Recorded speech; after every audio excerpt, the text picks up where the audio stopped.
All right, hello, welcome back. I've been working on a really cool project. It's taken me a little bit longer than I thought it would, but I once again have filmed the process for you guys, and I really hope you enjoy this one. We're going to look at restoring this mid-century Parker-style coffee table that I've had for a few years now. It's got a teak veneer and rattan second level. It's super beautiful. I've really loved having this piece, but it is getting a little old now. And I think it's time for something new to freshen up the space.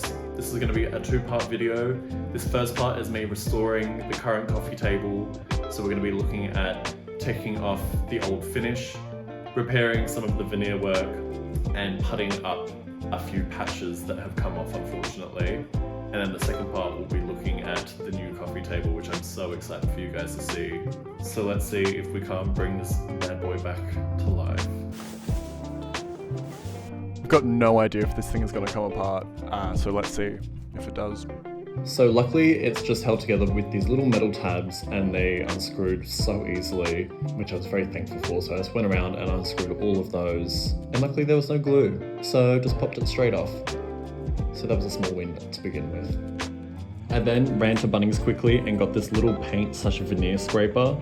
This worked like an absolute dream, and it is just ASMR heaven.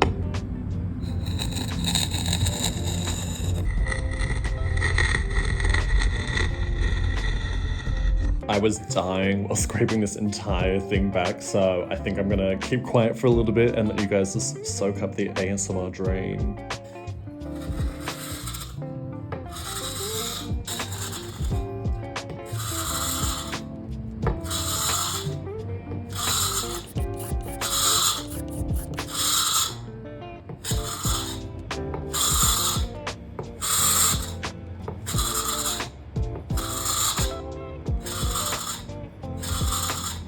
It's a beautiful winter's day, but it is sweaty work in the sun scraping this thing back.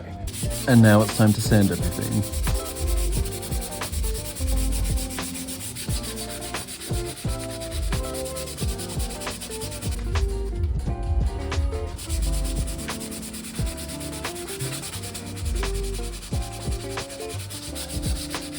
That was so much more work than I had anticipated. I always do this with a project.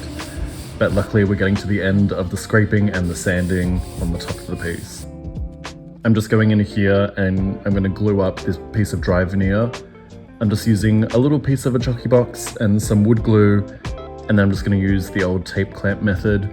So you're just going to pull the tape really tight and stick it down until that glue is nice and dry, and then you get a really easy little glue join there. I'm just using a polyurethane clear varnish on the bottom here. This is just to stabilize all of this MDF chipboard. It's starting to flake off a little bit. It's not too bad, but I just thought I'd use up this tin while I had it, just to make sure that we're not going to have any more losses. Once that's all dried, I'm going to go in with a basic wood putty and just fill up all of the losses in the veneer. Most of this was on the corners of the tabletop, and I'm just going to wait for that to dry and then sand it all back with the 240 so it's nice and smooth with the surface.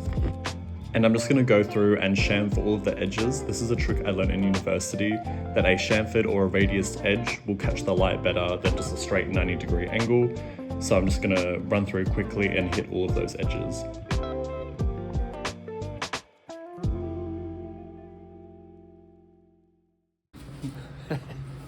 Shout out to Good Pash, my boyfriend's band.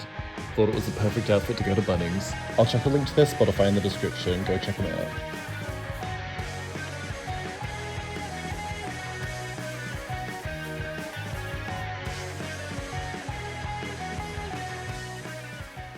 So this wipe on poly is my new favorite way to finish a furniture piece. It's so easy to use. You literally just wipe it on and wait for it to dry.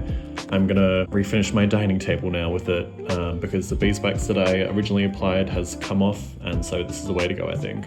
The wood is coming out such a treat, so I'm gonna do a couple more coats and then do some final glam shots for you.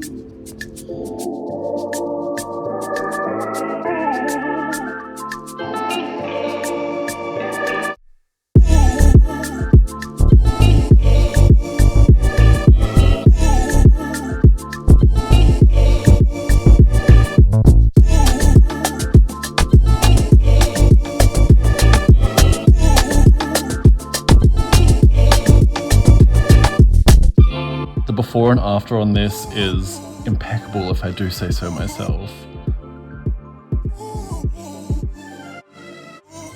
Anyway, I'm absolutely exhausted after all of that, but stay tuned for part 2 where I design and make a brand new coffee table. See you then.